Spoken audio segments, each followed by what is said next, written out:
ఓం గంగణపతే నమః. ఐం సరస్వత్యై నమః. శ్రీమాత్రే నమః. ద్రాం దత్తాత్రేయాయ నమః. ఓం నమః శివాయ శివాయ గురువే నమః. శ్రీరామ జయ రామ జయ జయ రామ రామాయ నమః. క్లీం కృష్ణాయ గోవిందాయ గోపీజనవల్లభాయ శ్రీకృష్ణ పరబ్రహ్మణే పరంజ్యోతిషే పరమాత్మనే నమో నమః. ద్రాం దత్తాత్రేయాయ నమః. క్రీం క్రీం మహాకాళికాయ నమః. యూట్యూబ్ ప్రేక్షకులకందరికీ కూడా నమస్కారం అండి. నేను పాలపర్తి గురునాథ శర్మ జ్యోతిషం వాస్తు సిద్ధాంతిని మీకంతా కూడా ప్రధానంగా గోచారరీత్యా గ్రహాల యొక్క స్థితిగతి కలియిక వాటి ప్రభావం అంతా కూడా ఈ యొక్క వివాహాది శుభకార్యాల కోసం మేషాది ద్వాదశ రాశుల వాళ్ళకి 2026 ఆంగ్ల సంవత్సరంలో విశేషంగా అంతా కూడా పరిష్కారం చెప్పడం జరుగుతుంది. వివాహాది శుభకార్యాలు జరగాలి అంటే ప్రధానంగా చూసుకోవాల్సింది ఏంటంటే లగ్న చక్రంలో ఈ యొక్క సప్తమ స్థానము ప్రధానంగా పంచమ స్థానము నవమ స్థానము కేంద్రంగా చూసుకోవాల్సి ఉంటుంది.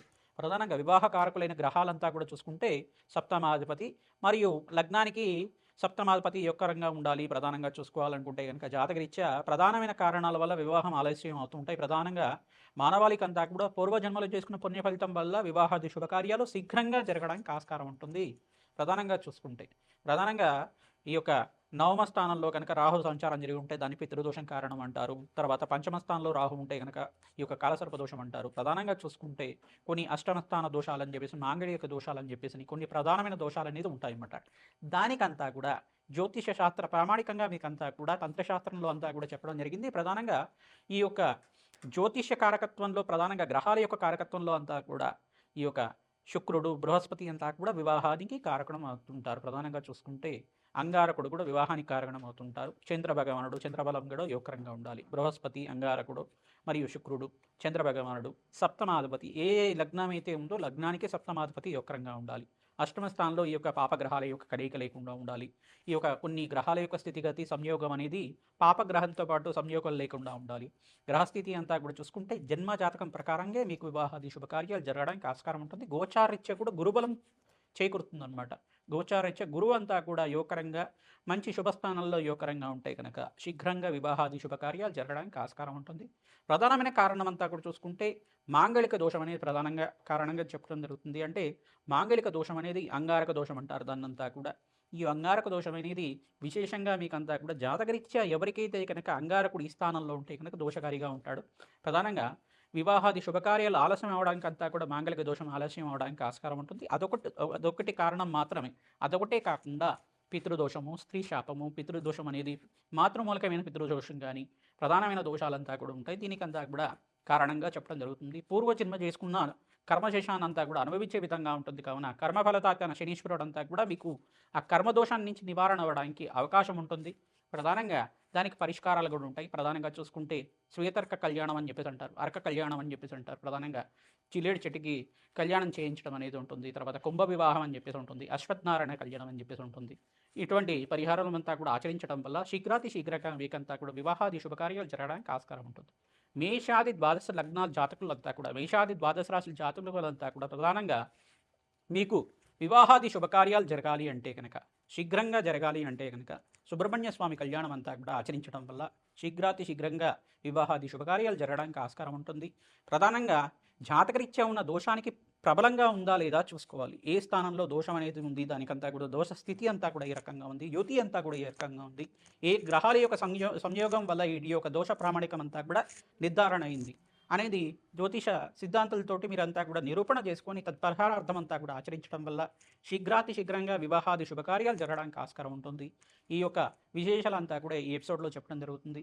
మేషాది ద్వాదశ రాశుల వాళ్ళు ప్రతినిత్యం కూడా గోమాత సేవ చేయండి. తద్వారా మీకంతా కూడా వివాహాది శుభకార్యాలు జరగడానికి ఆస్కారం ఉంటుంది.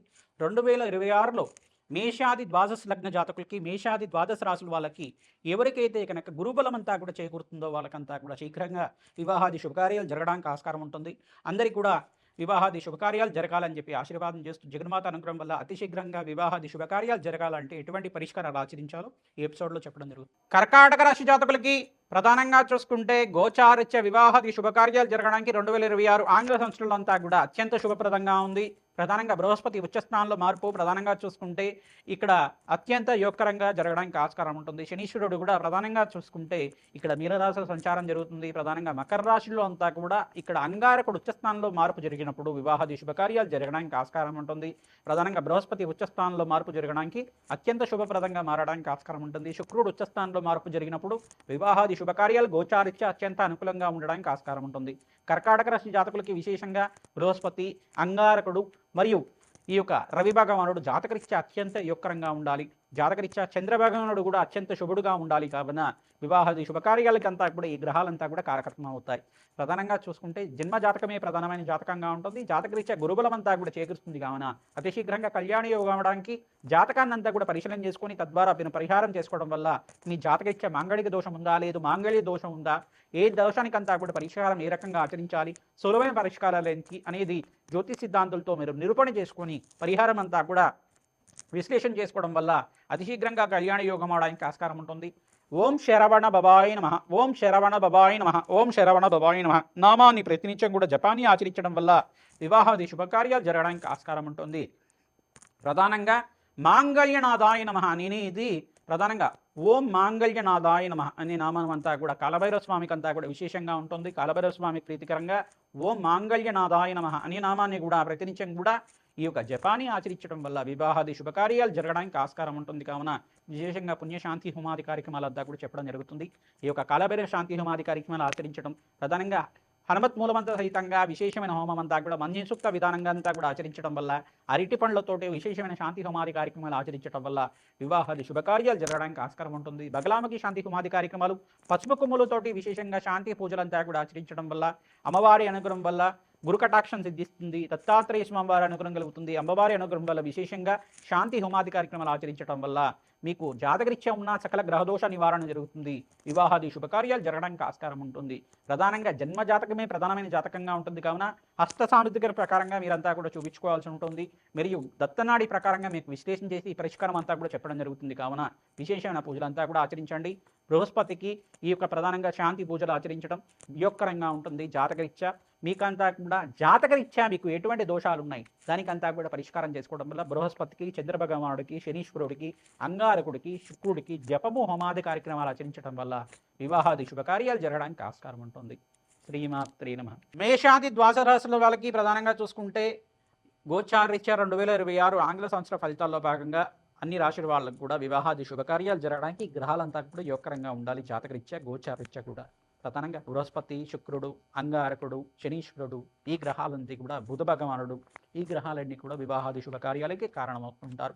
జన్మజాతక రీత్యా మీరంతా కూడా పరిష్కారం ఆచరిస్తూ ఉండాలి. ప్రధానంగా ప్రత్యంగరాదేవి హోమాది కార్యక్రమాలు కానీ, బగలాముఖి శాంతి పూజలు కానీ, కమలాత్మికాదేవి మూలమంత్ర సహితంగా జపము హోమాది కార్యక్రమాలు కానీ, శ్రీసూక్త పారాయణం అంతా కూడా మహాలక్ష్మీదేవి ప్రీతికరంగా జపము హోమాది కార్యక్రమాలు కానీ, తామర పూలతోటి శ్రీసూక్త విధానంగా కమలాత్మికాదేవి హోమాది కార్యక్రమాలు ఆచరించిన వాళ్ళకి అతి శీఘ్రంగా కళ్యాణ యోగం అవడానికి ఆస్కారం ఉంటుంది. కన్యాపాశుపత హోమము, వరపాశుపత హోమాలు ఈ యొక్క మాంగళ్య దోషం అనే దోషం ఉంటాయి కనుక, మాంగళ్య దోషం అనే దోషం ఉంటాయి కనుక ప్రధానంగా శ్వేతర్క కళ్యాణం కానీ, అశ్వత్థనారాయణ కళ్యాణం కానీ, కుంభ వివాహం కానీ, కదిరి వివాహం కానీ ఆచరించిన వాళ్ళకి అంగారక దోష నివారణ జరగడానికి ఆస్కారం ఉంటుంది. అంగారక దోషాన్ని అంతా కూడా ఏ రకంగా ఉంది, దానికి పరిష్కారం జరిగిందా లేదా, నివారణ అయిందా లేదా, జాతకాన్ని అంతా కూడా విశ్లేషణ చేసుకుంటేనే తెలుస్తుంది.